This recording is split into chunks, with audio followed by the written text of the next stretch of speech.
একটা হলো 2014, 2018 এবং 2024। আমরা এটাকে কেউ বলি বিতর্কিত, কেউ বলি অগ্রহণযোগ্য, কেউ বলি দিনের ভোট রাতে ইত্যাদি। এই সমস্ত জায়গায় যে সমস্ত রিটার্নিং অফিসার, আপনারা জানেন ডিসির রিটার্নিং অফিসার ছিল, এই 3 সময়ের রিটার্নিং অফিসারদের বিরুদ্ধে যেহেতু তাদের এই কনাইনেন্স সহযোগিতায় এই সরকারকে যে নামেই ডাকেন 3 টার্ম থেকে আজকে যে আমরা দুরবস্থায় পড়েছি, সরকারকে সকলে মিলে আপনারা মিলে উদ্ধার করার চেষ্টা করছি, তারা অনেক বড় নেগেটিভ ভূমিকা রেখেছিল।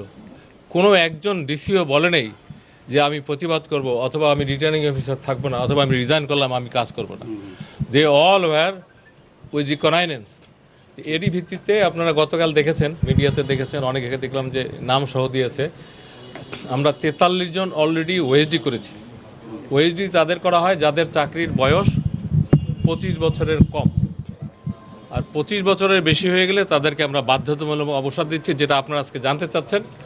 নাম একটু পরেই জানবেন।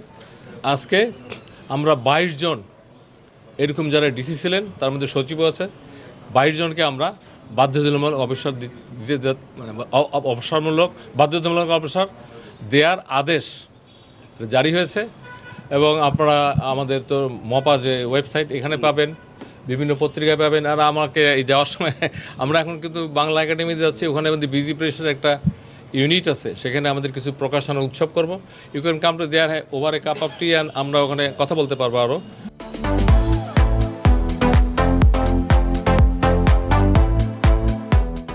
আর এই ইস্যুটা হলো যে বার্তা দেয়া, যে প্রতিবাদ করা যায়, প্রতিবাদ করলেও যে ফল হয়, প্রতিবাদ না করার ফলে এই জাতি যে পর্যায়ে আসছে, এখান থেকে মুক্ত হওয়ার জন্য এই সরকার সিদ্ধান্ত নিয়েছে যে এই ব্যবস্থা নিতে হবে।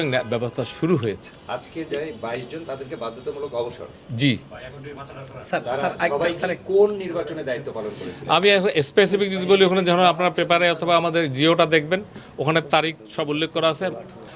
আমাদের একবারে যদি বলি 14, 18, 24। 14 তো যেহেতু অনেক আগেই হয়েছে, সেখানে মাত্র 4 জন আমার এটা মনে পড়ে।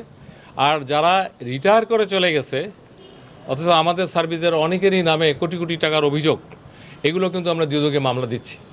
অথবা রিটায়ারমেন্ট হয়ে যাওয়াই মানে যে মুক্তি, তা না। এই অপরাধের সাথে যারা জড়িত, রিটায়ার হয়ে যাওয়ার পরেও তারা কেউ এখান থেকে, আমি বলি যে আপনারা তো ওখানেও ফলো আপ করেন, এগুলো ফলো আপ হচ্ছে, ফলো আপ হবে, এবং জনস্বার্থে সরকার এখানে ছাড় দিবে না। আমাদের এইরকম একটা সিদ্ধান্ত হয়েছে, যাদের নামে দুর্নীতি অথবা ওভার অ্যাক্ট অথবা আমরা অতিরঞ্জন, আমরা যেগুলো বলি, একটা অফিসারের আইনের বাইরে থেকে অতিরঞ্জন হয়ে যে কাজগুলো করেছে, তাদেরকেও আমরা এই আন্ডার প্রসেস, এবং তারাও এই ধরনের আপনার চাকরি বিধির অধীনে যার যে সাজা, এটা তারাও পাবে। 24 সালের ব্যাপারে পুরোটাই আমরা লিড দিয়েছি গোয়েন্দা সংস্থার কাছে, এবং ওখান থেকে পাওয়ার পরে আমাদের যে ব্যবস্থা, সেটা আমরা যাদের 25 বছরের কম থাকবে তারা ওএসডি হবে, 25 বছরের বেশি হবে তারা বাধ্যতামূলক যাবে, আর যাদের দুর্নীতি থাকবে তাদের পুরা কেস টু কেস দুর্নীতি দমন কমিশনে তাদেরকে পাঠানো হবে। এবং রিটায়ার করাই মানে যে নিষ্পত্তি, তা না। দুর্নীতি দমন কমিশনে আমি এক সময় সচিবই ছিলাম, ওখানে একবার মামলা হলে এখান থেকে ছোটা, এবং দুর্নীতি দমনের মামলা কতদিন চলে, তো এগুলো আপনারা যেহেতু সহযোগী হিসেবে এগুলো জানতে চাচ্ছেন, জনগণের হয়ে সরকার অনেক শক্ত সিদ্ধান্ত নিচ্ছে এবং এগুলো বাস্তবায়ন হচ্ছে। যেহেতু কিছু কিছু মিনিস্ট্রির নিজস্ব দায়িত্ব আছে, যার মন্ত্রণালয় তারা সেই কাজ করছে। রিটায়ারমেন্টে যাওয়ার পরেও দুদকের মাধ্যমে তাদেরকে ব্যবস্থা নেওয়া হবে, এরকম বিষয় অলরেডি সিদ্ধান্ত হয়ে গেছে এবং চিঠিপত্র চলে গেছে। ডান, থ্যাংক ইউ ভেরি মাচ। আমরা বাংলা একাডেমিতে যাই। হ্যাঁ